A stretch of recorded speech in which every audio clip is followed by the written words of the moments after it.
So hello everyone, आज हम discuss करने वाले हैं कैनिज़ारो रिएक्शन। इतने सिंपल तरीके से इसको हम पढ़ेंगे, चाहे आपने बोर्ड में देना है या फिर कहीं पर भी देना है, आप इसको आसानी से कर सकते हो। और लिटरली यहाँ से आप 4-5 मिनट लगा लो।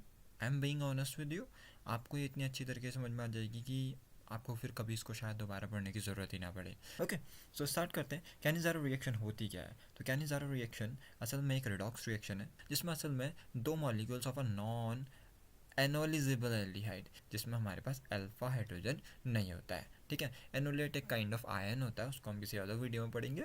तो यहाँ पर हमारे पास अल्फा हाइड्रोजन की क्या ज़रूरी है? एब्सेंस ज़रूरी है। किसके लिए?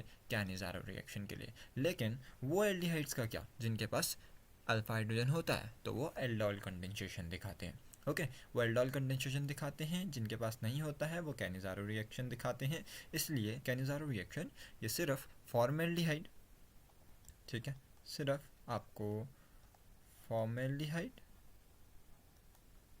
और दूसरा बेंजल्डिहाइड में देखने को मिलेगी। ठीक है, आगे बढ़ते हैं। अब इसमें अगर मैं आगे बढ़ूँ तो you will get to know कि इसमें होता क्या है। ठीक है, what happens in the reaction. Okay, so what happens in the reaction, one aldehyde molecule gets oxidise. एक एल्डिहाइड मॉलिक्यूल जो होता है वो ऑक्सीडाइज हो जाता है, जिसके चलते वो कार्बोक्सिलेट आयन बन जाता है और फिर बाद में एक एसिड या सॉल्ट बन जाता है। ठीक है, वहीं पर जो दूसरा वाला होता है उसके पास में क्या हो जाता है?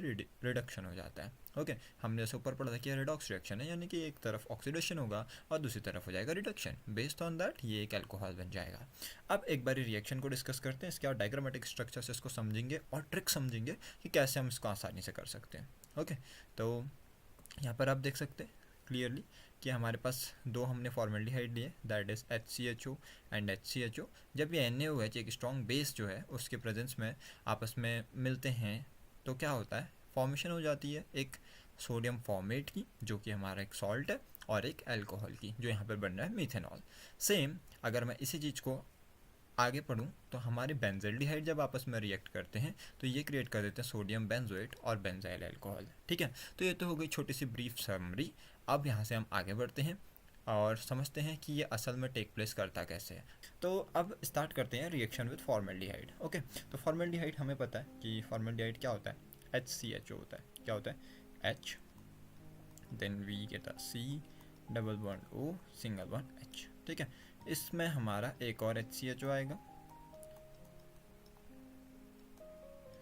अब हमने क्या पढ़ना था? हमने पढ़ना था कि NaOH के प्रेजेंस में, NaOH के प्रेजेंस में होता क्या है? देखो यहाँ से मैं आपको एक सिंपल इसका तरीका बताता हूँ कि कैसे आप इसको याद रख सकते हो। तो आपके पास दो कार्बन मॉलिक्यूल हैं, ये तो आपको पता ही है। तो आप दो C को सेपरेट कर दो। क्या कर दोगे? दो C को सेपरेट कर दोगे। अब इसके बाद जितने भी एक्स्ट्रा आयन है O और H के, इनकी पेयरिंग करा दो। ठीक है, अब इनकी पेयरिंग कराओगे तो एक को सारे O दे दो, एक C को जितने सारे H हैं वो दे दो। तो H अगर गिनोगे 1 2 3 और 4 है, कितने? 4 है। ठीक है, ये हमने दे दिया।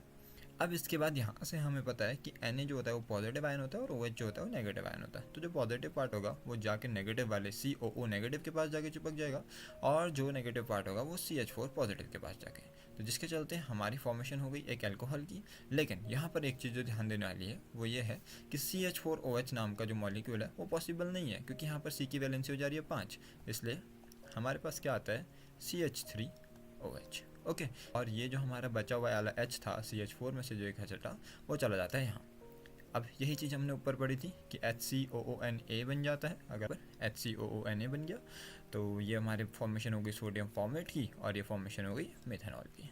ठीक है, तो हमने क्या किया? हमने कुछ नहीं करा, हमने अपने C's को सेपरेट कर लिया और उन C के सेपरेशन के बेसिस पे एक को सारे O दे दिए, एक को सारे H दे दिए, फिर इस NaOH को ब्रेक डाउन करके हमने दोनों के साथ डिवाइड कर दिया, जिससे कि हमारी फॉर्मेशन हो गई सोडियम फॉर्मेट की और मिथेनॉल की।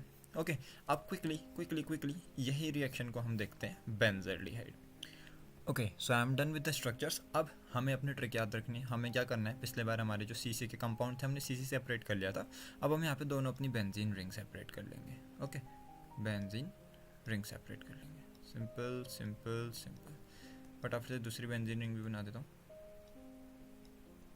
ओके, ठीक है, अब हमें कुछ नहीं करना, हमें अपनी ट्रिक याद रखनी है। बेंजीन के बाद हमारे पास C, एक एक C दोनों के पास रहेगा। अब हमें O को किसी एक को दे देना है, लेट्स से इसको। अब बाकी बचे हुए H किसी एक को देते हैं। तो इसमें आप ध्यान देना, इसमें H दो ही हैं आपके पास। तो ये हमारे पास आया CH2। अब Na पॉजिटिव और OH नेगेटिव को इधर हमें डिवाइड कर देना है। Na पॉजिटिव है तो ये COO नेगेटिव वाले के साथ चला जाएगा, और OH नेगेटिव है तो ये पॉजिटिव वाले के साथ आ जाएगा, जिसके चलते हमारे अगेन दो प्रोडक्ट बन गए। इसका नाम होता है सोडियम बेंजोएट, ये हमने ऊपर पढ़ा है। इसका नाम होता है बेंजाइल अल्कोहल, जो हमने यहाँ पर पढ़ा है। ठीक है, तो ये फॉर्मेशन थी, सिंपल सी स्ट्रक्चर थी कि हमें करना क्या है, हमें बस पेयरिंग करनी है और उन पेयरिंग पे C और O और H डिवाइड कर देने हैं, और उसके बाद में हमें Na और OH को पर्टिकुलरली पास ऑन कर देना है, जिसके बेसिस पे हमारे प्रोडक्ट बन जाते हैं। That's it for this video.